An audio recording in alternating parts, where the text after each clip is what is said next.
లోకి పోదాం. పూర్తి వార్తా కథలు కనుక మనం చూస్తే సో ఇక్కడ రైట్ ఇక్కడ స్వేచ్ఛాలయం రాశారు మినిట్ టు మినిట్.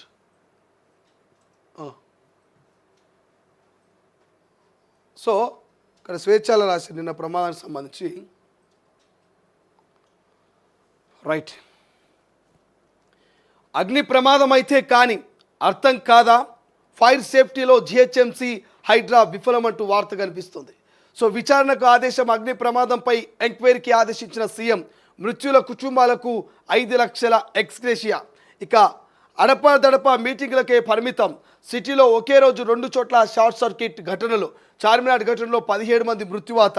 ఎండాకాలం వరుస ప్రమాదాలు జరుగుతున్నా పట్టించుకోరా, చెరువులపై ఉన్న శ్రద్ధ ఫైర్ సేఫ్టీపై ఏది, గుల్జర్ హౌస్ ఘటనతో మండిపడుతున్న సిటీ జనమంటూ వార్త కనిపిస్తుంది.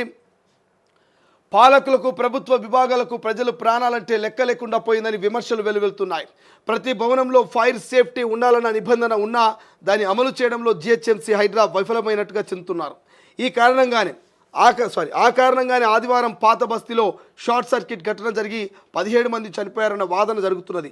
ఎండాకాలం ఏసీ, ఫ్రిడ్జులు, కూలర్లు, ఫ్యాన్లు వంటివి ఇక నిరాటకంగా వినియోగించడం వల్ల అగ్ని ప్రమాదాలు జరిగే అవకాశాలు ఎక్కువగా ఉంటాయన్న సమాచారం ఉన్న పాలకులు, ప్రభుత్వ శాఖలు ఫైర్ సేఫ్టీ ప్రజల్లో కనీస అవగాహనను పెంచేందుకు కూడా కృషి చేయకపోవడం.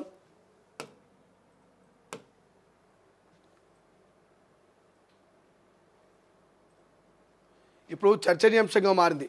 సోఫాలు, బ్యాటరీ షాపులతో పాటు రసాయనాలకు ఎక్కువగా నిల్వ ఉండే షాపులు, టింబర్ డిపోలతో పాటు ఎలక్ట్రికల్ వాహనాల గోదాములలో వరుసగా అగ్ని ప్రమాదాలు జరిగి 10ల సంఖ్యలో జనాలు ప్రాణాలు కోల్పోయిన తర్వాత ప్రభుత్వం సంబంధిత శాఖలు హడావిడి చేయడం, ఫైర్ సేఫ్టీ గురించి ప్రస్తావించి ఆ తర్వాత అంతా మామూలే అన్నట్టుగా వ్యవహరించడం వల్లే వరుస ఘటనలు జరుగుతున్నాయనే ఆరోపణలు వినిపిస్తున్నాయి. గుల్జర్ హౌస్ ఘటనలో 17 మంది మృతి. పాత బస్తీ గుల్జర్ హౌస్ ప్రాంతంలో ఆదివారం ఉదయం ఘోరం జరిగింది. ఓ భవనంలో అగ్ని ప్రమాదం సంభవించింది. ఒకే కుటుంబానికి చెందిన 17 మంది మృత్యువాత పడ్డారు. మరికొందరు వేరువేరు ఆసుపత్రుల్లో చావు బతుకుల మధ్య కొట్టుమిట్టాడుతున్నారు. మృత్యుల్లో 10 ఏళ్ల వయసులోపు చిన్నారులు 8 మంది ఉండగా 60 సంవత్సరాల పైబడిన వృద్ధులు 4 ఉన్నారు. షార్ట్ సర్క్యూట్ కారణంగా తలెత్తిన మంటలతో ఏసీ కంప్రెసర్ పేలడంతో ప్రమాదం జరిగినట్టుగా భావిస్తున్నారు.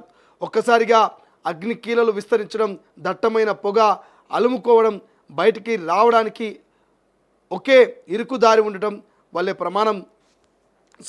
ప్రాణ నష్టం అధికంగా సంభవించింది. భవనంలో చిక్కుకుపోయిన వారిని కాపాడేందుకు స్థానికులు, అగ్నిమాపక సిబ్బంది, పోలీసులు చేసిన ప్రయత్నాలు ఫలించలేదు. ఎన్ని జరిగినా మాటలకే పరిమితమా? అగ్ని ప్రమాదం జరిగినప్పుడల్లా ఇలాంటివి పునరావృతం కాకుండా పకడ్బందీ చర్యలు చేపడతామంటూ పాలకులు, అధికారులు చేస్తున్న ప్రకటనలు ఏమాత్రం అమలు కావడం లేదు.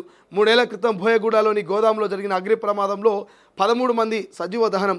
2 ఏళ్ల క్రితం సికింద్రాబాదు YMCA వద్దనున్న ఎలక్ట్రికల్ బైకుల బ్యాటరీ గోదాంలో ఫైర్ యాక్సిడెంట్ జరిగి 9 మంది. ఏడాదిన్నర క్రితం దక్కన్ ప్లాజాలో 3, ఆ తర్వాత సికింద్రాబాద్ స్వప్నలోక్లో 6. ఇలా ఎందరో జీవితాలు కాలి బూడిదయ్యాయి. అసలే ఎండాకాలం విద్యుత్ వినియోగం లోడు పెరిగి పాతకాలం వైరింగ్లో షార్ట్ సర్క్యూట్లు ఏర్పడుతున్న విషయాన్ని ఆయా ప్రభుత్వ శాఖలు సాంకేతికంగా గుర్తించినా ఇంతవరకు కనీసం చర్యలు చేపట్టకపోవడం గమనార్హం. తాజాగా చార్మినార్తో పాటు మైలార్దేవుపల్లి ప్రాంతాల్లో 2 ఫైర్ యాక్సిడెంట్ ఘటనలు జరిగాయి. కానీ వీటిలో చార్మినార్ ప్రమాదంలో భారీగా ప్రాణ నష్టం జరిగింది. ఫైర్ సేఫ్టీ ప్రమాణాల అమల్లో వైఫల్యమే దీనికి కారణమంటూ వాదనలున్నాయి. జిహెచ్ఎంసీ హైడ్రా దొందే. హైదరాబాద్ గ్రేటర్ కాకముందు నుంచి ఫైర్ సేఫ్టీ ప్రమాణాలు తెరపైకి తెచ్చిన జిహెచ్ఎంసీ వాటిని పక్కగా అమలు చేయడంలో విఫలమవుతున్నది. ఇందుకు రాజకీయంగా వచ్చే ఒత్తిళ్లు ఓ కారణం కాగా, అధికారులు అలసత్వం, అవినీతి మరో కారణం చెప్పవచ్చు. హైడ్రా ఏర్పడక ముందు హైదరాబాద్ జిల్లాలో ఫైర్ సేఫ్టీని పక్కాగా అమలు చేసేందుకు జిహెచ్ఎంసీలో ప్రత్యేకంగా ఫైర్ వింగ్ను ఏర్పాటు చేసిన ఆ తర్వాత ఈవీడీఎంలో విలీనం చేశారు. ఇప్పుడు ఈ వింగ్ హైడ్రాలో అంతర్భాగంగా ఉంది. గత సంవత్సరం జూన్ మాసంలో ఏర్పడిన హైడ్రా ఇప్పటి వరకు 450 ఎకరాల చెరువులు, కుంటలు స్థలాన్ని పరిరక్షించి అందుకు బాధితులపై 48 కేసులు నమోదు చేయించింది. అందుకు సమాంతరంగా ఫైర్ సేఫ్టీ నిధులు నిర్వహించడంలో హైడ్రా విఫలమైంది. 20 ఏళ్ల క్రితం ఎప్పటి MCH నగరంలో ఫైర్ సేఫ్టీ లేని భవనాలు జిహెచ్ఎంసీ నగరంలో ఫైర్ సేఫ్టీ లేని భవనాలు ప్రజలకు సురక్షితం కాదంటూ బోర్డులు పెట్టడంతో పాటు వాటిని సీజ్ చేసింది. కానీ ఆ తర్వాత రాజకీయ ఒత్తిళ్ల కారణంగా ఆ ప్రయత్నం ఆవిరైపోయింది. హైడ్రా ఏర్పడిన తర్వాత ఫైర్ సేఫ్టీపై పలుమార్లు అవగాహన సమావేశాలను నిర్వహించినా వాటిని పక్కాగా అమలు చేయడంలో అధికారులు విఫలమయ్యారు. ఇక అడ్డదారులో సర్టిఫికెట్లు అంట. గడిచిన 3 ఏళ్లలో 6-7 అగ్ని ప్రమాదాలు జరిగి పదుల సంఖ్యలో అమాయకులు అగ్నికి ఆహుతి అయిన పాలకులు అధికారులు శాస్త్ర నిర్వహణ చర్యలు చేపట్టడం లేదంటూ జనం ఆగ్రహం వ్యక్తం చేస్తున్నారు. ప్రమాదంలో మృతి చెందిన వారికి ప్రాణాలను వెలకట్టి ₹1,00,000 నష్టపరిహారం చెల్లిస్తే సరిపోతుందని నిలదీస్తున్నారు. మహానగరంలో నిర్మితమవుతున్న బహుళ అంతస్తులు కమర్షియల్ భవనాల్లో గడిచిన 5-6 ఏళ్ల నుంచి మాత్రమే నిర్మాణ సమయంలో ప్రొవిజనల్ ఫైర్ సేఫ్టీ అంటే ఎన్ఓసి నో అబ్జెక్షన్ సర్టిఫికేట్ తీసుకుంటున్నారే తప్ప భవనం పూర్తి స్థాయిలో నిర్మితమైన తర్వాత ఫైర్ సేఫ్టీ ప్రమాణాలు ఏర్పాటు చేసుకోకపోయినా ఎన్ఓసీలు రావడం వల్లే ప్రమాదాలు జరిగినప్పుడు ప్రాణ నష్టం భారీగా జరుగుతుందన్న వాదనలు ఉన్నాయి. ఏదైనా జరిగినప్పుడు భవనం లోపల ఉన్న వారిని రక్షించేందుకు ఫైర్ సిబ్బంది ప్రయత్నాలు చేయకుండా సరిపోయే విధంగా సెట్ బ్యాంకులు లేకపోవడం వల్ల స్వప్న లో కాంప్లెక్స్ ఘటనతో మృతుల సంఖ్య పెరిగినట్లు పోలీసులు గుర్తించారు. కనీసం ఈ ఘటన తర్వాతనైనా బహుళ అంతస్తు భవనాలు సెట్ బ్యాంకులు పాటిస్తున్నాయా లేదా అనే విషయాన్ని జిహెచ్ఎంసీ ఒక భవనాన్ని కూడా తనిఖీ చేసిన పాపాన పోలేదు. ఎంతటి భారీ అగ్ని ప్రమాదం జరిగినా అందులో చిక్కున్న వారిని కాపాడాలన్నదే ఫైర్ సేఫ్టీ మొట్టమొదటి ఉద్దేశం. కానీ దాన్ని నీరుగార్చి అడ్డదారిలో ఆక్యుపెన్సీ సర్టిఫికేట్లు జారీ చేస్తూ జిహెచ్ఎంసీ హైడ్రా ప్రజల ప్రాణాలు పోయేందుకు పరోక్షంగా కారణమవుతున్నాయన్న వాదనలు ఉన్నాయి. ఇక పెండింగ్ ఇంకెంతకాలం? 5 కన్నా ఎక్కువ అంతస్తులో నిర్మించే రెసిడెన్షియల్ భవనాలతో పాటు అంతకన్నా తక్కువ అంతస్తులో నిర్మితమయ్యే కమర్షియల్ భవనాలు కూడా ఫైర్ సేఫ్టీని తప్పనిసరి చేస్తూ సర్కార్కు జిహెచ్ఎంసీ పంపిన ప్రతిపాదనలు ఇంకా పరిశీలనలో ఉన్నాయి. ఏళ్ల క్రితం పంపిన ఈ ప్రతిపాదనపై ప్రభుత్వం నాన్చెడు ధోరణి తీవ్ర విమర్శలకు తావునిస్తుంది. ఇప్పటికైనా ప్రభుత్వం ఆ నిర్ణయాన్ని తెలియజేస్తే తమ తరపున కొంత యాక్షన్ మొదలయ్యే అవకాశాలున్నాయని కొందరు జిహెచ్ఎంసీ అధికారులు వ్యాఖ్యానిస్తున్నారు. సో ఫైర్ ఇంజన్ సమయానికి రాలేదంట, పరికరాలు కూడా సరిగ్గా లేవు, అందుకే ప్రమాదం తీవ్రత పెరిగింది. గుల్జర్ హౌస్ అగ్ని ప్రమాదం ఘటనపై బీజేపీ నేతలు తీవ్ర దిగ్భ్రాంతి వ్యక్తం చేశారు. ఘటన వివరాలపై బీజేపీ ఎంపీలు ఎమ్మెల్యేలు ఆరా తీశారు. కేంద్ర మంత్రి కిషన్ రెడ్డి స్వయంగా అక్కడికి వెళ్లి పరిస్థితిని పరిశీలించారు. అనంతరం మీడియాతో మాట్లాడుతూ అగ్ని ప్రమాదంలో 17 మంది మరణించడం బాధాకరమని ఆవేదన వ్యక్తం చేశారు. మృత్యుల్లో చిన్నారులు సైతం ఉండటం ఇక దిగ్భ్రాంతికి గురి చేసిందని, ప్రమాదం జరిగిన స్థలానికి సమయానికి అగ్నిమాపక సిబ్బంది రాలేదంటూ కిషన్ రెడ్డి అన్నారు. వెంటనే అధికారులు స్పందించి ఉంటే ప్రాణ నష్టం జరగకుండా ఉండేదన్నారు. ఫైర్ శాఖ వద్ద సరైన పరికరాలు లేకపోవడమే ఈ తీవ్రత పెరిగిందని తెలిపారు. కేంద్రం తరపున బాధిత కుటుంబానికి అండగా ఉంటామని కిషన్ రెడ్డి భరోసా కల్పించారు. గాయపడిన వారికి మెరుగైన వైద్యం అందించాలని అధికారులకు సూచించినట్టు తెలిసిందే. ఈ ఘటనపై ప్రధాని మోదీ స్వయంగా స్పందించారని, దిగ్భ్రాంతి వ్యక్తం చేశారని, మృతుల కుటుంబాలకు 2 లక్షల ఎక్స్గ్రేషియా, క్షతగాతులకు 50,000 ఆర్థిక సాయం అందిస్తున్నట్టు చెప్పారు. అన్ని శాఖల స్వయంతో పనిచేసి మరోసారి నగరంలో ఇటువంటి ఘటనలు పునరావృతం కాకుండా చూడాలని కోరారు. ఈ ఘటనపై కేంద్ర మంత్రి బండి సంజయ్ కుమార్ తీవ్ర దిగ్భ్రాంతిని వ్యక్తం చేశారు. మృతుల కుటుంబాలకు ప్రగాఢ సానుభూతిని తెలిపారు. మల్కాజ్గిరి ఎంపీ ఈటల రాజేందర్ సైతం సంతాపం తెలిపారు. గాయపడిన వారు త్వరగా కోలుకోవాలని ప్రార్థించారు. బీజేపీ నేత ఏలేటి మహేశ్వర్ రెడ్డి స్పందిస్తూ 17 మంది మృత్యువాత పడడం హృదయాన్ని కలిచివేసిందంటూ ఆవేదన వ్యక్తం చేశారు. సో చనిపోయిన వారి పేర్లు అంటే ఇక్కడ ఉంది: ప్రహ్లాద్ 70, రాజేందర్ మోదీ 65, మునిభాయ్ 70, సుమిత్ర 60, ఇక అమేయ్ 7, అభిషేక్ 31, శీతల్ 35, ప్రియాంష్ 4, ఇరాజ్ 2, ఆరిష్ 3, రిషబ్ 4, ప్రథమ్ 18 నెలలు, అనుయాన్ 3 ఏళ్ళు, వర్ష 35, పంకజ్ 36, రజనీ 32 అంటూ మనకి ఇక్కడ వార్త కనిపిస్తుంది. ఇక కేసీఆర్ దిగ్భ్రాంతి అంటూ ఆయన కూడా పాత బస్తీకి సంబంధించినటువంటి సంఘటన మీద స్పందించారు. సో దానికి సంబంధించినటువంటి వార్తలు ఇప్పుడు మనము చూస్తూ ఉన్నాం. సో ఇక్కడ మినిట్ టు మినిట్ అప్డేట్ అయితే ఇచ్చారు. So minute to minute update చూస్తే ఆదివారం తెల్లవారుజామున 5:50 సమయంలో అగ్ని ప్రమాదం జరిగింది. సో దారిన వెళ్తున్న వారు భవనం నుంచి దట్టమైన పొగలు రావడం, మంటలు ఎగిసిపడడం చూసి 100 నెంబర్కు ఫోన్ చేశారు. 6:16కు మరి ప్రమాద స్థలానికి మొఘల్పురా నుంచి ఫస్ట్ ఫైర్ ఇంజన్ బయలుదేరింది. 6:26 హైకోర్టు నుంచి వచ్చిన ఫైర్ ఇంజన్, 6:28 గౌలిగూడ నుంచి మరో అగ్ని మాపక యంత్రం, 6:56 సాలార్జంగ్ మ్యూజియం నుంచి మరొక ఫైర్ ఇంజన్, 7:01 చందులాల్ భారదియరి నుంచి మరొక ఫైర్ ఇంజన్, ఇక 7:25 ఎల్బీనగర్ నుంచి మరొకటి, 7:38 మరొకటి గాంధీ అవుట్ పోస్ట్ నుంచి, ఇక 7:44 రాజేంద్ర నగర్ నుంచి ఇంకొకటి 7:49కి సెక్రటరియట్ నుంచి, 7:50కి లంగర్ హౌస్ నుంచి ఫైర్ ఇంజన్లు రాక, 7:41 రెస్క్యూ టెండర్ హైడ్రాలిక్ ప్లాట్ఫామ్ అంటూ వార్త కనిపిస్తుంది. దాదాపుగా ఒక 10 ఫైర్ ఇంజన్లు కూడా అక్కడికి వచ్చినట్టు తెలుస్తోంది. సో మొత్తం మీద ఎగిసిపడుతున్న మంటల్ని ఆపే ప్రయత్నం చేసింది. సో ఇప్పటిదాకా మనం క్లియర్గా చదువుకున్నాం, క్లియర్గా దాని గురించి తెలుసుకునే ప్రయత్నం చేసినాం.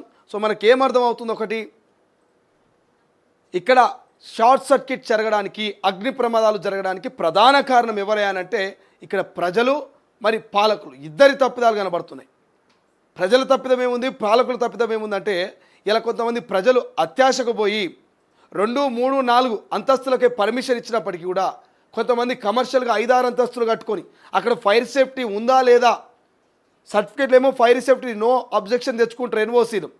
బట్ బిల్డింగ్ కన్స్ట్రక్షన్ అయ్యేటప్పుడు నో అబ్జెక్షన్కి సంబంధించిన ఎన్ఓసీలు తెచ్చుకొని మరి బిల్డింగ్ కన్స్ట్రక్షన్ అయిపోయిన తర్వాత మరి అక్కడ ఫైర్ సేఫ్టీ ఉందా లేదా, అక్కడ అగ్ని ప్రమాదం జరిగినప్పుడు కనీసం మరి ఎగ్జిట్లు లేకపోతే అక్కడ ఉన్నటువంటి ఫైర్ కంట్రోల్ చేయడానికి ఏమైనా ఎక్విప్మెంట్ ఉన్నాయా లేవా అనేది ఎవరు పాటించరు. ఇక్కడ అధికారులు కూడా పోయి తనిఖీలు చేయరు.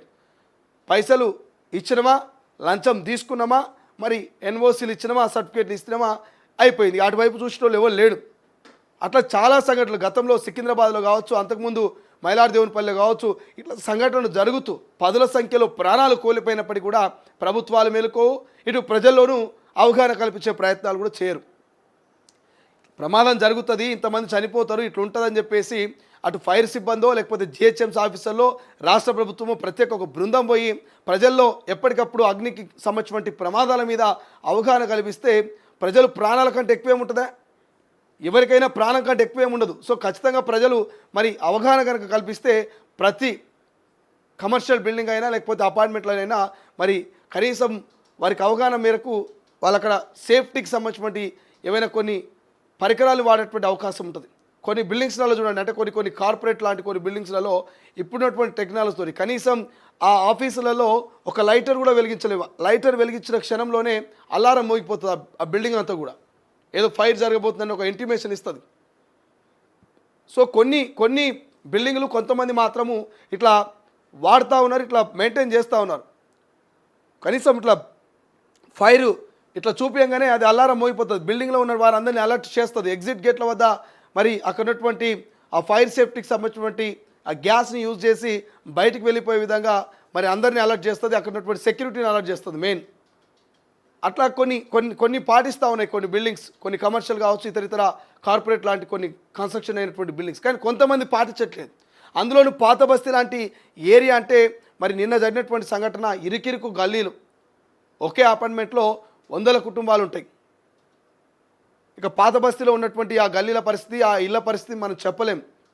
నిరుపేద కుటుంబాలు, అక్కడ ఏసీ పేలినా, షార్ట్ సర్క్యూట్ అయినా, గ్యాస్ సిలిండర్ పేలినా, ఇంకే ప్రమాదం జరిగినా ఆ ప్రమాదం చుట్టుపక్కల ఉన్నటువంటి ఇళ్లకు, చుట్టుపక్కల ఉన్నటువంటి మరి బిజినెస్ చేసుకున్నటువంటి షాపులకి సర్క్యూట్ అయ్యేటువంటి అవకాశం ఉంటుంది. అక్కడ మనం ప్రమాదాన్ని కంట్రోల్ చేద్దామన్నా కూడా ఆ ఫైర్ ఇంజన్లు ఆ గల్లీలోకి పోలేనటువంటి సిచ్యువేషన్, ఆ రోడ్ల మీద ఆ ట్రాఫిక్లో ప్రమాద స్థలానికి తొందరలో చేరుకునేటువంటి పరిస్థితి. బట్ నిన్న మాత్రం పాత బస్తీలో జరిగినటువంటి ఆ సంఘటనకు మరి ఫైర్ సిబ్బంది, హైడ్రా కొంత వైఫల్యం ఉన్నది అనేది చాలామంది చెప్తా ఉన్నారు. కేంద్ర మంత్రి కిషన్ రెడ్డి కూడా అదే అంటున్నాడు. ఫైర్ ఇంజన్లు కనుక తొందర వచ్చి ఫైర్ ఇంజన్ల దగ్గర సరైన పరికరాలు ఉంటే ప్రాణ నష్టాన్ని తగ్గించే వాళ్ళం. ఇది ముమ్మాటికి ప్రభుత్వం తప్పు, ఫైర్ ఇంజన్ల తప్పు అనేది, ఫైర్ సిబ్బంది తప్పు అనేది కిషన్ రెడ్డి చెప్తా ఉన్నాడు. బట్ మనం ఏం చేసినాం, ఒక పోల్ పెట్టినాం, ఇక్కడ మినిట్ టు మినిట్ కూడా ఎక్స్ప్లెయిన్ చేస్తాం ఎన్ని ఫైర్ ఇంజన్లు వచ్చినాయి, ఏ టైంకి వచ్చినాయి, ఏం చేసినాయని. దాదాపు 10-15 ఫైర్ ఇంజన్లు ఇక చూడండి, 1 2 3 4 5 6 7 8 9 10 11 ఫైర్ ఇంజన్లే. సో దాదాపు 10 ఫైర్ ఇంజన్లు.